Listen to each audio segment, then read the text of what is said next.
Bonjour à tous et bienvenue au lancement du Cap Protein Challenge édition 4. Nous sommes très ravis de vous accueillir parmi nous aujourd'hui. Nous allons voir ensemble les grandes lignes du concours et les éléments clés à retenir. Et nous suivrons à la fin le témoignage de la gagnante de la première édition, Emma Anquet, qui est présente parmi nous aujourd'hui, cofondatrice des Frimeuses. N'hésitez pas à poser vos questions dans le chat au fur et à mesure de la présentation. Nous y répondrons bien évidemment à la fin. Lentilles, pois chiches, légumineuses, oléagineux, est-ce que ça vous parle? Si oui, vous êtes au bon endroit. Le Cap Protein Challenge est un concours qui défie et récompense des idées innovantes pour booster la filière des huiles et protéines végétales. Attention à ne pas confondre avec les protéines alternatives qui ne concernent pas du tout ce concours. Donc, on fait un focus sur les oléopros, donc les oléoprotéagineux et les légumineuses.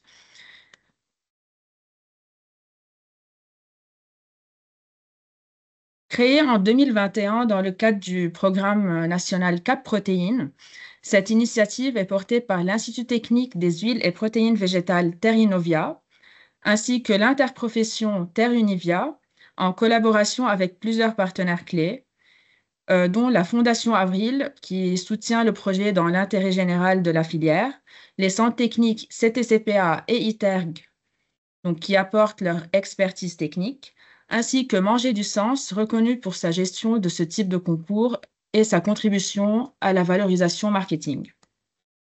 Et cette année, une grande nouveauté, l'Institut Life de Lyon nous accueillera pour la grande finale le 14 mai 2025. Voici quelques chiffres clés des 3 précédentes éditions du Cap Protein Challenge. Donc, nous avons eu 419 inscrits sur la plateforme Manger du Sens, dont 85% d'étudiants issus de 12 écoles et universités différentes.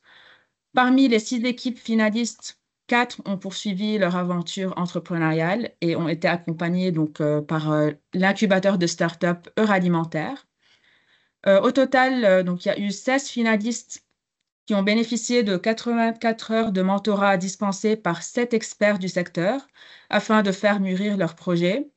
Et enfin, la totalité des participants qui ont répondu à notre sondage recommandent le concours et ils soulignent la réelle valeur ajoutée qu'il leur a apporté à leur parcours, tant académique que professionnel.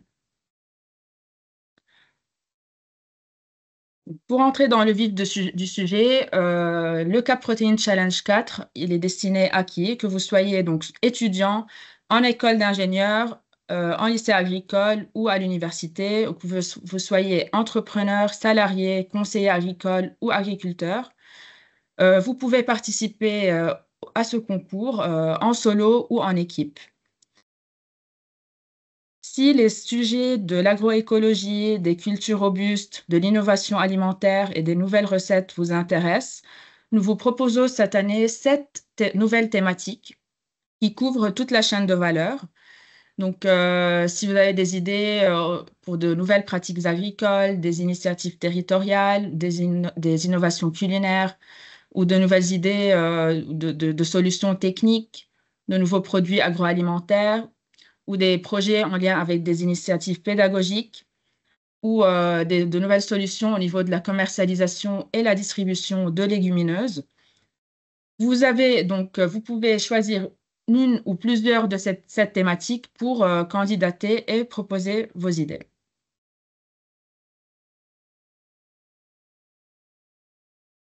Cette année, 2 catégories vous attendent. Nous allons donc classer les projets finalistes en 2 grandes familles. Donc, la première famille, qui est le Cap Protéines Entrepreneuriat, qui est destiné à toute personne qui souhaite transformer son projet en entreprise innovante et se lancer dans l'entrepreneuriat à l'issue du concours. Et la deuxième catégorie, le Cap Protéines Idées créatives, pour ceux qui ont une idée géniale avec un potentiel de marché pour la filière, sans forcément vouloir entreprendre par la suite. Donc, quel que soit le niveau de maturité de votre projet, que vous avez vous avez votre place dans l'une de ces catégories. Et nous allons bien évidemment créer des sous-catégories selon le niveau de maturité des projets sélectionnés et la nature des projets. Ensuite, quelles sont les dates clés à retenir? Notez bien dans vos agendas le 1er décembre, donc la date limite de candidature sur la plateforme Manger du Sens. Ensuite, donc, il y aura 8 à 12 équipes qui seront sélectionnées pour passer à l'étape des pitchs en visio le 19 décembre. Et à l'issue des pitchs, donc, les 4 à 6 finalistes seront sélectionnés pour poursuivre le concours et participer à la phase de maturation et de mentorat et pitcher leur projet final à Lyon, à l'Institut Life. Et pour vous aider à consolider vos projets, donc ça concerne les équipes finalistes, on vous propose 4 ateliers collectifs en distanciel. Donc, c'est une nouveauté du concours cette année. Donc, selon vos besoins, selon la nature de votre projet, vous y apprendrez via donc, le premier atelier donc, à maîtriser l'art du pitch et l'art de l'entrepreneuriat, à affiner votre stratégie marketing et la proposition de valeur de votre projet, à comprendre aussi les enjeux clés de la filière des oléopros et à travailler sur la désirabilité des légumineuses pour les rendre plus attrayantes d'un point de vue gastronomique si votre projet porte sur un produit agroalimentaire, par exemple. En plus, vous bénéficierez de plusieurs conseils personnalisés de la part de mentors experts pour vous guider dans vos démarches. Donc, ce sera aussi bien de l'apport d'expertise que du réseautage et de la mise en contact avec d'autres experts de la filière. Donc, voici les mentors qui vous accompagneront selon leur domaine d'expertise. Donc, Marie Dubo de Terre Univia, Frédéric Fine de Terre Innovia, Noémie Simon de la Fondation Avril, Freddy Tiburce de Manger du Sens, Benjamin Buot de l'ITERG, Gilberto du CTCPA et moi-même, Maria Malkoun de Terre Innovia. La grande finale se déroulera à l'Institut Life à Lyon. Les finalistes y présenteront donc leur projet devant un jury d'experts et vous tenterez donc de remporter des prix allant de 1 000 à 3 000 euros, ainsi qu'un accompagnement sur mesure pour les personnes qui veulent entreprendre. Donc, aux éditions précédentes, c'était l'incubateur de start-up Heure Alimentaire qui est basé à Lille, qui a accompagné nos anciens lauréats. Pour participer à cette nouvelle édition, c'est pas très compliqué. Donc, je vous mettrai dans le chat le lien d'inscription à la plateforme Manger du Sens. Vous créerez votre compte, vous inscrivez et vous suivez toutes les étapes. Donc, vous cliquez sur la page dédiée au Cap Protein Challenge 4. Je vous invite à lire attentivement toute la documentation, donc que ce soit le guide de candidature, le cahier des charges tout ce qui est attendu du concours. Et donc, vous choisirez une ou plusieurs des 7 thématiques déjà présentées et vous nous communiquerez donc, les coordonnées de la personne qui va donc, représenter votre équipe pour la suite, donc pour vous communiquer en fait la suite de votre candidature au concours. Et maintenant, place à un témoignage inspirant d'Emma Anquet, donc cofondatrice des Frimeuses et gagnante de la première édition du concours, qui va vous partager donc son expérience. Emma, je pense que tu souhaites donc partager ton écran. Oui. Donc, je te donne la parole. Alors, je ne sais pas si vous voyez mon écran là. Oui, vous m'entendez déjà? Oui, c'est bon. Oui, super. Ok. Bon, alors du coup, enchantée à tous. Donc, je m'appelle Emma Anquier et en effet, moi, j'ai participé au premier Cap Protein Challenge, donc c'était en 2022. Donc d'abord, je vais vous présenter un petit peu les frimeuses. Donc au début, quand on a participé au concours, on était 9 étudiants. issus de l'école Subbiotech. Et notre objectif, c'était de participer au concours Cap Protein Challenge et aussi le concours Ecotrophelia en 2022. Donc, on était une équipe de 9 étudiants. Moi, j'étais dans le pôle production qualité. Et donc, pendant nos études, on s'était rendu compte que l'apéritif, c'était quand même un moment qui était hyper chouette parce qu'il y avait plein de moments de convivialité, de partage et de plaisir. Et c'était un moment qui avait beaucoup manqué aux Français pendant le Covid. Et donc, du coup, on s'est dit qu'on voulait développer notre nouveau produit innovant dans le domaine de l'apéritif. Et en plus, on avait un peu analysé aussi les tendances avec une tendance des consommateurs qui voulaient faire attention de plus en plus à ce qu'elles pouvaient manger.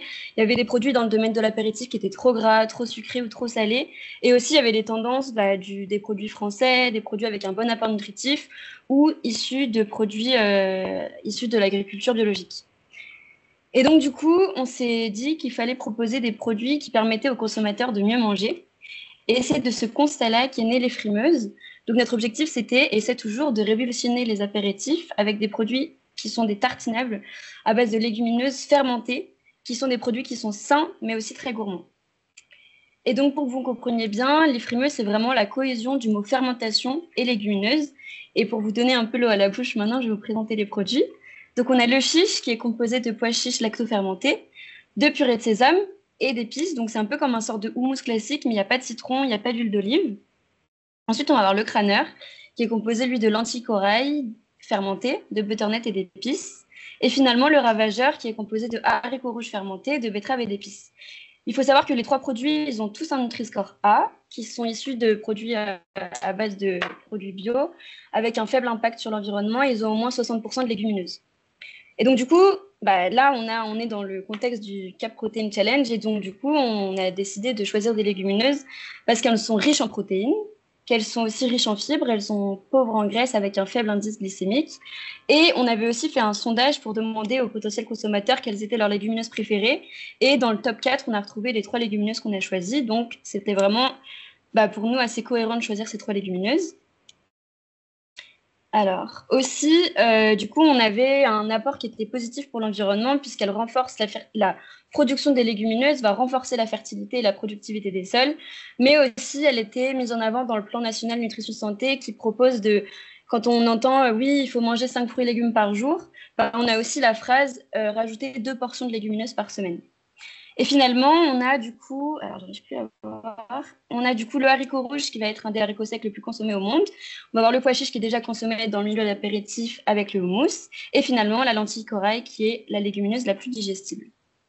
Mais le problème quand on a monté ça, c'est qu'on a vu qu'il y avait quand même pas mal d'enjeux techniques, c'est-à-dire que la texture des légumineuses, elle est quand même sacrément farineuse en bouche. On a aussi des saveurs végétales, la légumineuse, elle n'est pas très digestible puisqu'elle contient des facteurs antinutritionnels qui vont provoquer une mauvaise digestion ou des maux de ventre. Et même si on trempe et cuit les légumineuses, ça peut réduire du coup ces facteurs antinutritionnels, mais ce n'était pas assez suffisant.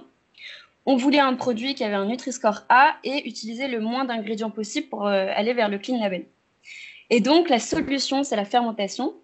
Elle permet du coup d'éviter de mettre des matières grasses et de garder une texture qui est onctueuse. On améliore la digestibilité de la légumineuse. On apporte aussi naturellement des saveurs acidulées et citronnées qui rajoutent du peps au produit. Et finalement, ça peut aussi améliorer la conservation du produit. Et donc, quand on a décidé de participer au concours, avant le concours, donc on a eu tout ce qui était, on devait participer du coup à faire un pitch en visio. Donc, on a passé cette étape-là, qui s'était très bien passé. C'était un moment très sympa. Ensuite, on a pu faire des coachings et des mentorats avec des tuteurs. Et ça nous a vraiment permis de challenger notre projet. Donc, nous, on était un projet étudiant, mais qu'on soit un projet étudiant ou un projet déjà entrepreneurial, c'était pour moi hyper important de pouvoir challenger le projet. On nous posait des questions, on nous a aidé à identifier nos canaux de distribution, à identifier nos potentiels consommateurs. On nous a vraiment demandé aussi de réaliser des canevas, de travailler sur notre business plan, enfin de vraiment travailler le projet pour qu'il soit vraiment présentable et hyper abouti pour arriver ensuite à la finale. Pendant la finale, ça nous a permis d'avoir un petit peu de visibilité aussi, parce qu'évidemment, c'est un pitch qu'on va faire devant plusieurs personnes, avec des jurys qui sont spécifiques dans le domaine. Et donc, en 2022, quand on a atterri à la finale, on a pu pitcher et finalement, on a remporté le premier prix. Et donc, pour ce premier prix, on a récupéré un accompagnement de 1 an avec Euralimentaire.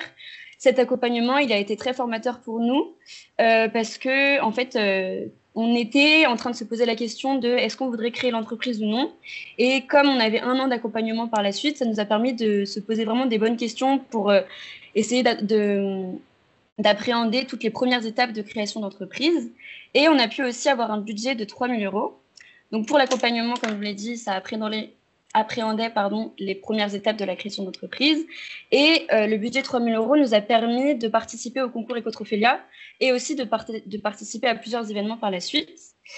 Pour le concours Ecotrophélia, on a réussi à remporter le prix Innovation Nutrition. Comme le projet et le produit a vraiment un apport nutritif, on était hyper contents d'avoir remporté ce prix.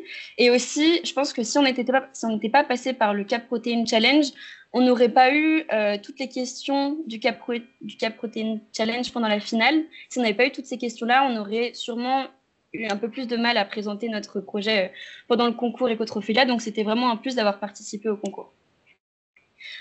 Ensuite, donc, une fois qu'on a décidé de transformer ce projet étudiant en start-up, on est passé de 9 étudiants à une diplômée. Donc, du coup, je me suis retrouvée à la tête de ce projet-là. J'ai du coup cherché à me faire accompagner par mon ancienne école d'ingénieur, par le Fooding Lab, donc c'est l'incubateur de AgroParisTech, et par AgroAlia. J'ai pu réaliser du coup beaucoup d'événements, que ce soit au salon de l'agriculture, que ce soit à d'autres événements. Il y avait aussi les rencontres Léo Pro. Enfin, c'était plein d'événements qui m'ont permis vraiment de challenger mon produit, de le faire déguster et de montrer l'évolution du projet. Je travaille actuellement d'ailleurs sur le conditionnement final du produit puisque je les conserve au frais. Les produits sont conservés au frais. Et l'idéal, ce serait pour moi de pouvoir les conserver à température ambiante. Comme ça réduit tous les problèmes de logistique. Une fois que j'aurai fini ce travail sur le conditionnement final, je vais pouvoir travailler sur le scale-up et pouvoir industrialiser le processus. Pour finir ma présentation, je voulais vous donner quelques conseils sur l'entrepreneuriat. Je ne sais pas si... Enfin, je pense qu'il y en a certains qui sont déjà au courant de tout ce que je veux dire. Mais pour moi, les qualités pour entreprendre, ce serait d'être enthousiaste, mais de rester aussi très réaliste, puisque ça reste quelque chose qui est assez challengeant et on peut avoir des côtés très positifs, mais parfois des côtés négatifs. Il faut avoir une bonne qualité relationnelle. Évidemment, on va vouloir travailler son réseau, mais on va aussi devoir faire pas mal de pitch, comme vous allez faire pendant ce concours-là. Il faut être créatif et il faut avoir aussi surtout confiance en soi et être plein de volonté. Et finalement, pour moi, un point qui est assez important, c'est être capable de s'autoriser du temps pour souffler. Et c'est une liste qui est non exhaustive, évidemment, puisqu'il y a plein d'autres qualités que vous pourrez retrouver en vous. Voilà, je vous remercie pour votre attention et je ne sais pas si vous avez des questions. Merci beaucoup, Emma. Merci pour ce témoignage. N'hésitez pas, je vous invite pour en savoir plus sur les gagnants, les autres gagnants des précédentes éditions, n'hésitez pas à consulter notre article donc, sur Manger du sens. Et pour toute question, donc, je vous invite, n'hésitez pas à me poser vos questions, soit sur le chat, soit à prendre la parole en direct. Pas de questions? Tout est clair? Je vous ai partagé donc le lien pour candidater, donc le lien d'inscription à la plateforme Manger du Sens. Vous avez l'intégralité des informations, toute la documentation pour vous aider à remplir donc, le formulaire de candidature. N'hésitez pas à revenir vers moi pour toute question. Je vous enverrai donc mes coordonnées, donc Maria Malkoun, donc de Terre Innovia. Et j'espère que vous avez de super idées pour cette nouvelle édition. On a hâte de découvrir vos projets.